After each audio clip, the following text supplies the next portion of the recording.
Beberapa hari belakangan ini ada beberapa orang yang meminta saya untuk membuat katekese tentang corona. Wow, bagi saya itu complicated. Jadi sorry, saya tidak bisa memenuhi permintaan Anda karena saya bukan ahli yang bisa mengulas tuntas tentang itu bagi Anda.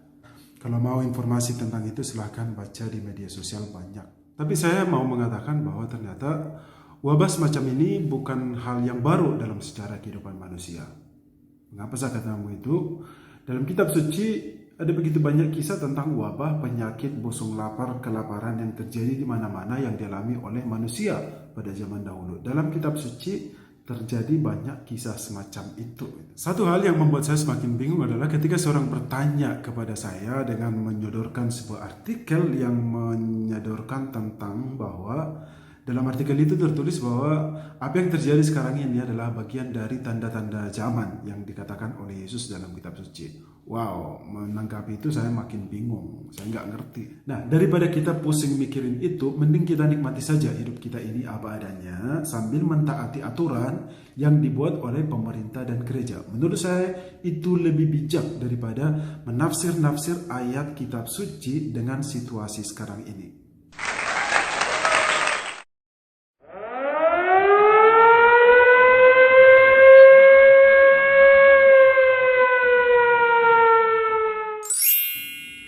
Beberapa minggu lalu saya memposting sebuah foto di Facebook dan Instagram saya dengan tulisan pepatah kuno. Tulisannya begini, kamu pilih yang mana? Siapkan payung sebelum hujan atau cari payung setelah basah kehujanan? Mayoritas menjawab bahwa siapkan payung sebelum hujan. Keren. Dan memang itulah seharusnya. Bahwa gak mungkin kita mencari payung setelah basah kehujanan. Itu namanya sia-sia, gak ada gunanya lagi. Sebab payung itu dibutuhkan sebelum kita kebasahan. Kalau sudah kebasahan masih mencari payung itu namanya sebuah kebodohan. Itu persis seperti kisah perumpamaan yang diceritakan oleh Yesus tentang 10 gadis.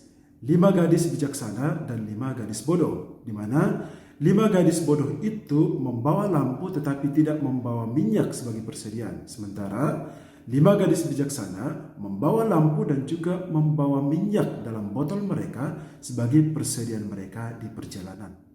Nah, dalam katekesi santai episode 17 ini kita mau mengambil tema bahwa ikut Yesus berarti siapkan payung sebelum hujan. Maksudnya apa ya? Makanya ikuti terus channel ini, jangan pindah-pindah channel dulu. Oke, seperti yang kita ketahui bahwa payung itu gunanya adalah melindungi kita dari hujan dan juga melindungi kita dari panas matahari. Tidak ada guna lain dari payung selain dari dua hal itu. Nah, kali ini saya mau mengajak Anda untuk mengibaratkan Yesus itu seperti payung dan hujan itu adalah masalah-masalah kehidupan, termasuk penderitaan, kebahagiaan, suka duka hidup, susah gembira yang kita alami dan lain sebagainya. Itu berarti Yesus itu adalah tempat bagi kita berlindung atau tempat kita berteduh dari setiap penderitaan yang kita alami. Atau Yesus itu adalah tempat bagi kita untuk mengucapkan syukur saat kita mengalami kebahagiaan dalam hidup. Lalu pertanyaannya adalah, apakah dalam beriman kepada Yesus itu kita sudah mempunyai spirit siapkan payung sebelum hujan? Atau apakah kita selalu mencari Yesus bukan hanya ketika kita mengalami penderitaan? Puji Tuhan kalau Anda sudah berada pada level ini, tapi saya yakin tidak semua orang Kristiani atau orang Katolik mempunyai spirit itu. Mengapa saya katakan begitu? Karena ternyata begitu banyak dari kita itu mencari Yesus setelah kita basah kuyup karena kehujanan. Dengan kata lain, banyak dari kita mencari perlindungan kepada Yesus setelah kita mengalami penderitaan. Oke lah, saya tidak mengatakan bahwa mental seperti itu adalah sesuatu yang salah, tetapi menurut saya kurang tepat. Sebab kalau kita mengalami penderitaan, kita datang kepada Tuhan, itu berarti kita masih ingat akan Tuhan. Beda halnya dengan orang yang tidak ingat Tuhan sama sekali. Walaupun misalnya mereka sudah mengalami banyak penderitaan atau permasalahan hidup yang bertubi-tubi, tapi mereka tidak ingat Tuhan. Yang akibatnya adalah mereka menjadi stres, narkoba menjadi pelariannya, gila, atau bahkan ada orang yang sampai bunuh diri. Dalam kitab Nahum bab 1 ayat 7 sendiri dikatakan bahwa Tuhan itu baik. Ia adalah tempat pengungsian pada waktu kesesakan. Ia mengenal orang-orang yang berlindung kepadanya. Mengenai tema ini kita sudah membahasnya di episode 12, yaitu ikut Yesus berarti tahu meminta, tahu berterima kasih. Silahkan cek lagi.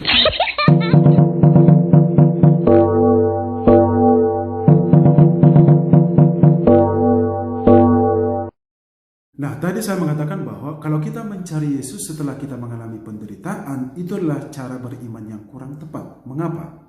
Karena kalau kita hanya mencari Yesus saat kita mengalami penderitaan, saya rasa bukan cara beriman seperti itu yang dituntut oleh Yesus dari kita. Seolah-olah Yesus itu hanya tempat membuang sampah. Lagi pula kita beriman kepada Yesus bukan supaya dia memenuhi kebutuhan kita di dunia ini loh. Tidaklah. Kita beriman kepada Yesus bukan supaya dia memenuhi semua permintaan kita yang segudang itu. Syukur misalnya kalau permintaan-permintaan Anda selalu dikabulkan oleh Yesus. Kalau tidak, Anda pasti akan kecewa pada dia, baper pada dia, ngambek, dan lain sebagainya. Kita beriman kepada Yesus demi keselamatan jiwa kita ini kelak. Sebab Yesus tidak pernah menjanjikan kekayaan, kemakmuran, kesehatan bagi para pengikutnya. Yesus hanya menjanjikan keselamatan.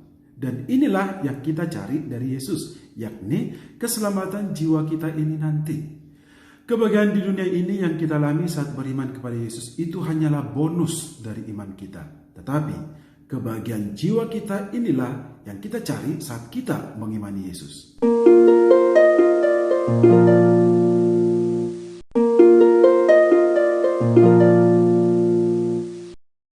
Nah, sekarang kita masuk ke intinya bahwa kita harus mencari Yesus setiap saat walaupun kita tidak mengalami masalah atau penderitaan dalam hidup. Kita harus mempunyai spirit sediakan payung sebelum hujan dalam mengimani Yesus. Mengapa harus begitu? Yang pertama, supaya ketika kita mengalami penderitaan, kita sudah siap untuk menderita. Sebab kita sudah mempunyai payung, yaitu Yesus sendiri. Itu berarti kalau kita sudah menjadikan Yesus sebagai payung bagi hidup kita, kita akan melihat penderitaan itu, penderitaan yang akan terjadi pada kita itu sebagai proses pemurnian iman. Jadi kalau misalnya sekarang ini hidup kita aman-aman saja, terus suatu saat kita menderita atau mengalami pencobaan, kita tidak akan merasa terpuruk sebab kita sudah memiliki Yesus sebagai tempat perlindungan. Yang kedua, supaya ketika suatu saat kita kaya raya, kita tidak kaget dengan kekayaan. Sebab kita sudah memiliki Yesus sebagai payung bagi kehidupan kita. Karena ternyata ada begitu banyak orang yang tidak siap menjadi kaya. Sebagai contoh, seseorang mempunyai rezeki nomplok, tiba-tiba kaya raya. Jadi dia menghabiskan kekayaannya itu dengan hidup berfoya-foya, mabuk-mabukan, narkoba, melampiaskan kekayaannya itu, membuang kekayaannya itu dengan hal-hal yang tidak penting. Nah, kalau orang yang sudah menjadikan Yesus sebagai payung bagi hidupnya, bahwa kalau dia kaya, dia tidak akan menyanyiakan kekayaan itu. Dia tidak akan menggunakan kekayaannya itu untuk berfoya-foya, tetapi dia akan menjadikan kekayaannya itu sebagai sumber berkat bagi orang lain.